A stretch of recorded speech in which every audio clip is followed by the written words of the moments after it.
Asalamaualaikum sisters, welcome back to my channel. I pray that you are all in the best of health and iman.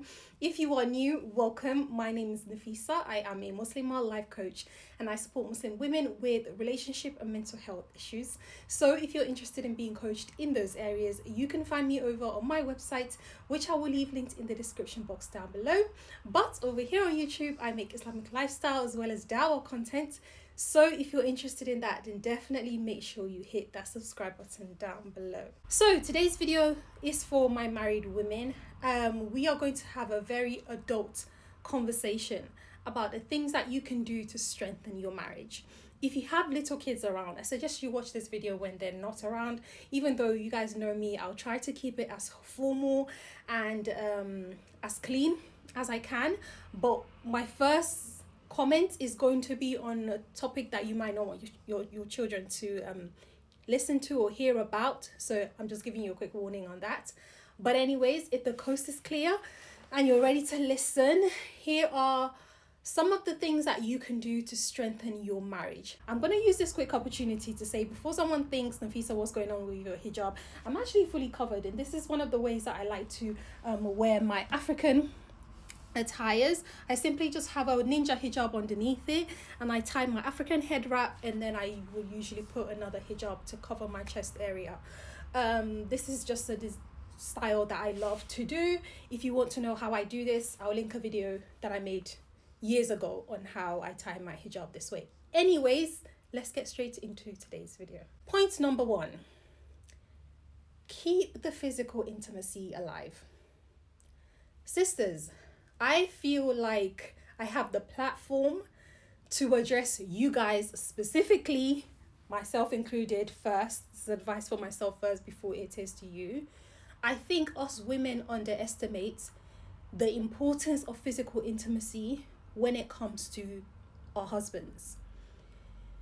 It's very important for men, and it's something that we as women, we pushed aside because it's really not that much of a priority for us a lot of the time. I'm saying this to ourselves as women in the same way as I would say to a man, prioritize emotional availability for your wife. If I was speaking to men, I would say prioritize emotional availability, because when you're emotionally available for your wife and you're caring and you're loving and you do all the little things, she will just open up for you in so many different aspects of your marriage, and you will find your marriage far more enjoyable. And so, as important as that is to us as women, and I know most of you guys are like, yeah, Nafisa, that's what we need. We need men who are emotionally available and willing to go the extra mile for us. Well, in the same way, we as women need to understand the importance of physical intimacy with our husbands. I know we're busy and we have so much to juggle. The modern day woman has so much to juggle because she's not just sitting at home taking care of the kids anymore. Most of the time she has a job as well. She works. She has to take care of the home. She has to take care of the children. She has to go through pregnancy, childbirth, and go through all these changes with her body. Society is needing a lot from her. She's probably still also a daughter. She has her parents as well to think about, siblings to think about, so many things happening. And so to cater to everything, and then at the end of the day still have time to be physically involved with your husband, is hard. I get that. I'm a working woman myself, so I know it's very easy to come up with the excuse of, I'm tired. But I wanted to mention that it's very important to keep that physical intimacy going, okay? If you have to schedule it in your mind or between you and your husband, discuss that no matter how busy we're going to be, we're going to try to get it in at least once a week, okay? Then do that. Because if you don't do that and you just think I will only do it when I feel like it. I will only do it when I feel like it. It's a mindset that I'm realizing that some women have. And we go into marriage thinking, well, why should I do that if I'm not in the mood? Why should I do that if I don't feel like doing that? Well, because it's a part of keeping your marriage alive. Sometimes Sometimes you have to. It doesn't mean all of the time. It doesn't mean every time you're intimate with your husband is only according to his term and only when he wants it. You are allowed to say no if you have legitimate reasons. If it's a day when you're extremely tired, if you're sick, all of those situations are situations where you can kindly say, no, I can't. But you have to also deal within yourself that when you're saying no for a legitimate reason and it's not an excuse. Because sometimes I feel like, as I've said before, sometimes women say, my husband and I haven't been physically intimate for X number of months. And when I hear that, every time I hear that, my heart beats.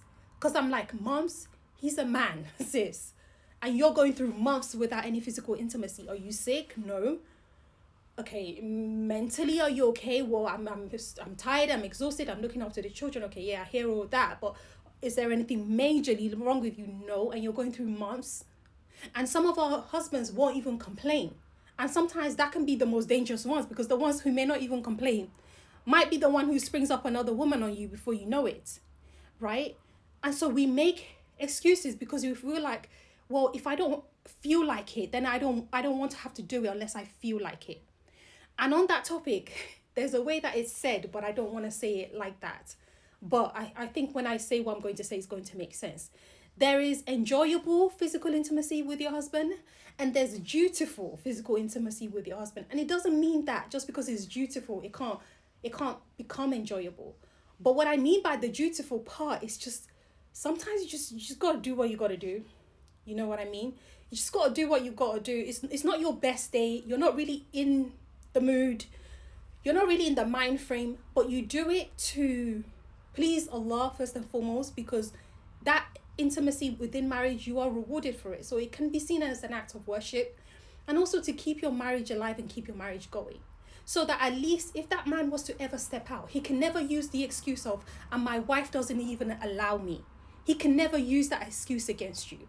Because the worst thing that can happen for you as a wife is for you to come into marriage knowing that this is one of the rights of your spouse, right? And you've neglected it. And one day your spouse can stand before Allah and say, well, she contributed towards this because she refused.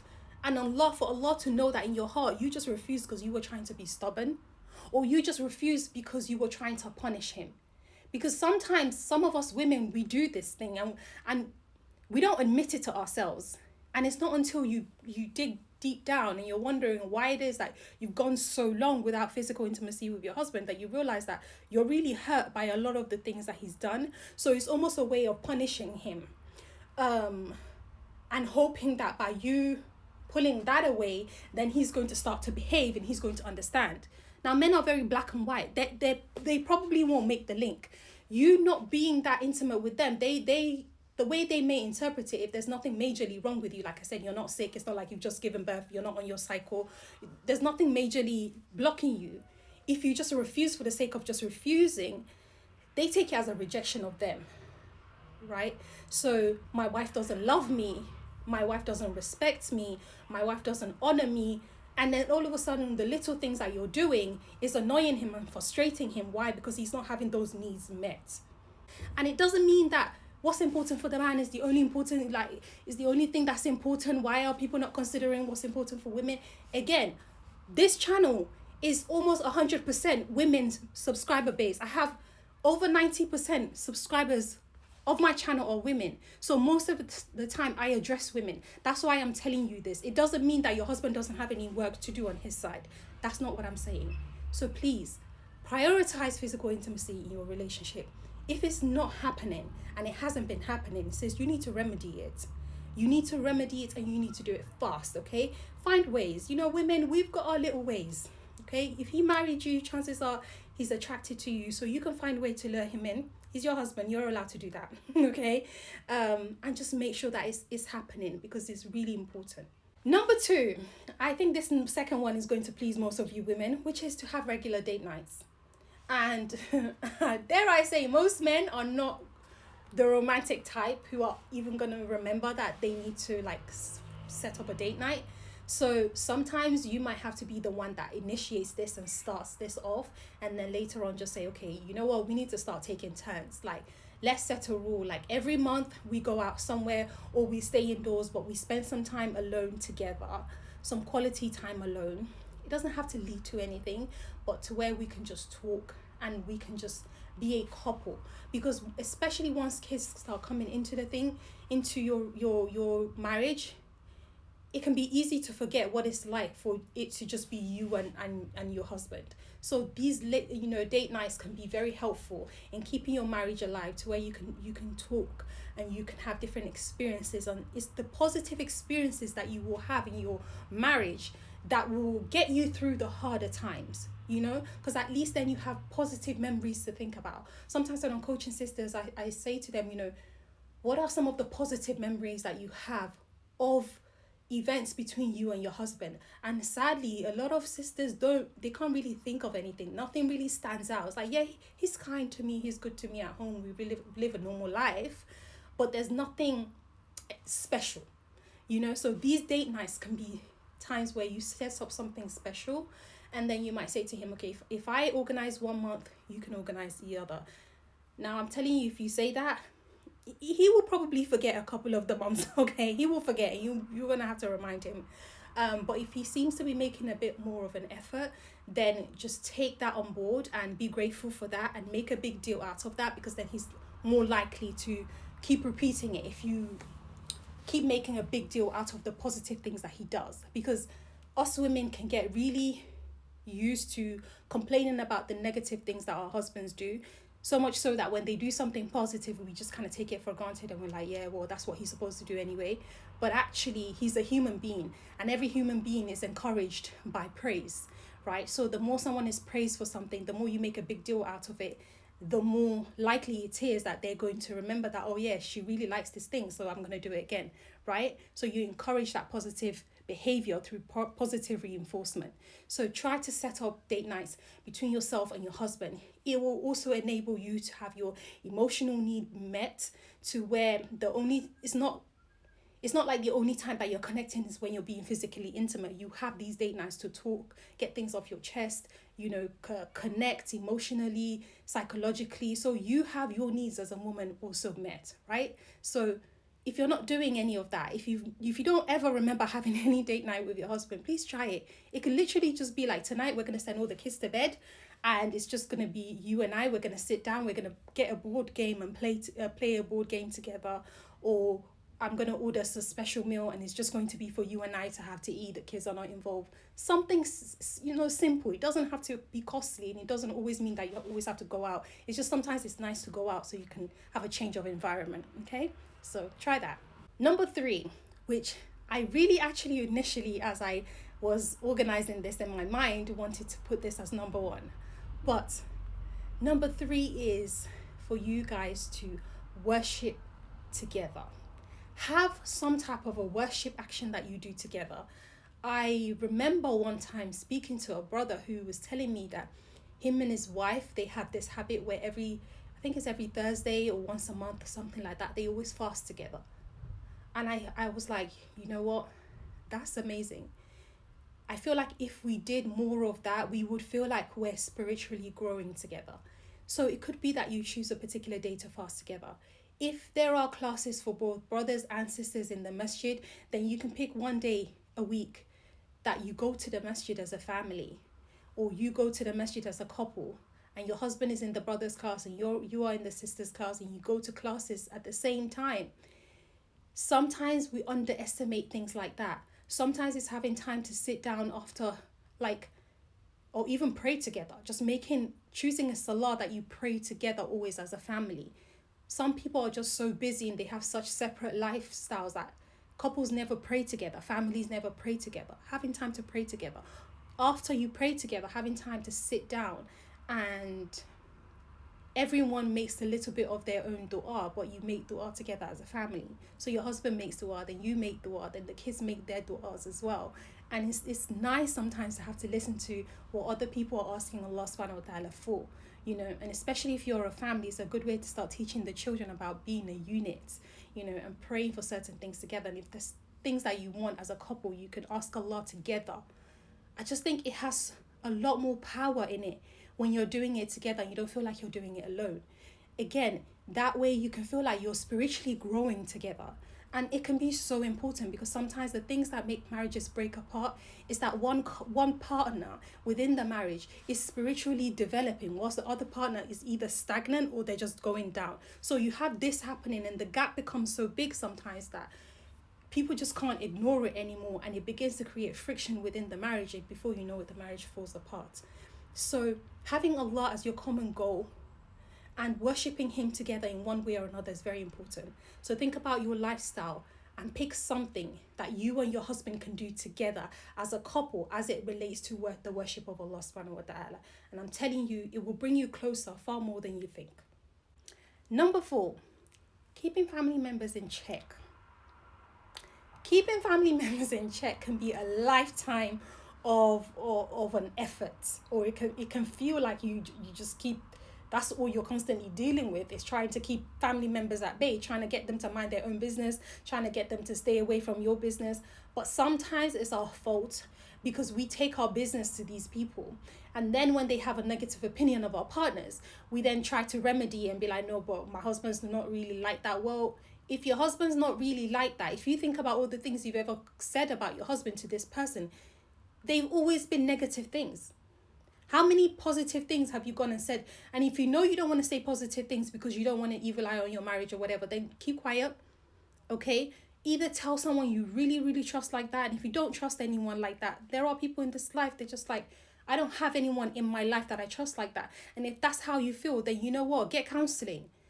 Right? This is the 21st century. There's other means of help. There's other professional help that you can get out there these days that doesn't include someone that you're going to go and tell your business to, who's going to spread it to the rest of the world, or mock you for that, or make you feel like you're a fool for actually staying with your husband. Because no matter what happens, no marriage is perfect. Every marriage is going to have a problem, some type of an issue at some point in time, right?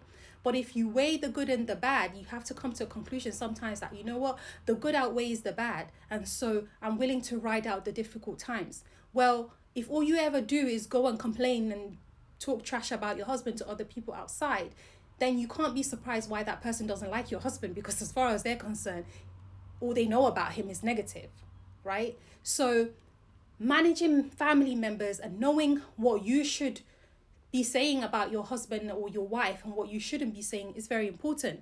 Family members, friends, etc. And also allowing people to understand that there are boundaries that they shouldn't cross when it comes to your relationships. People don't know how to set boundaries with families and friends when it comes to their relationship. And perhaps that's the video that I can do. But think about that point, because if you can manage your friends and family and their influence on your marriage, you can have a much more successful marriage, right? Because you know that chances are you're probably going to forgive your husband when he wrongs you in some type of a way, and you're probably going to stay in your marriage. So what's the point of just taking it out there and blabbing it out to people?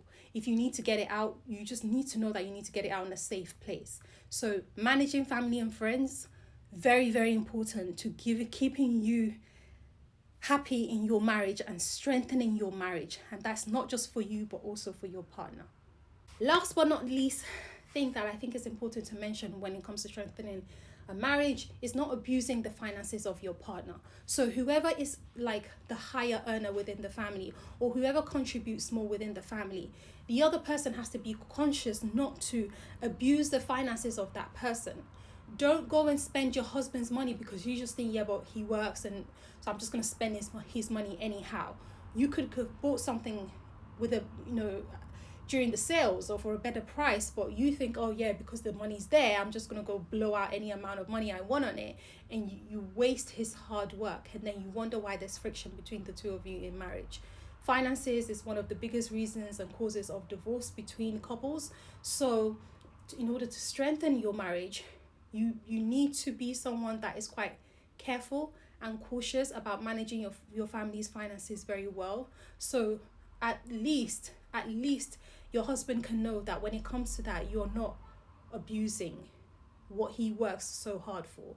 And on top of that, you are actually grateful for what he has, and you contribute towards managing that well. Okay, so if you know that you are a flamboyant spender, you like shop, you want to shop till you drop every single day, fine, no problem. But maybe you should get a job so you can be spending your own money anyhow that you want.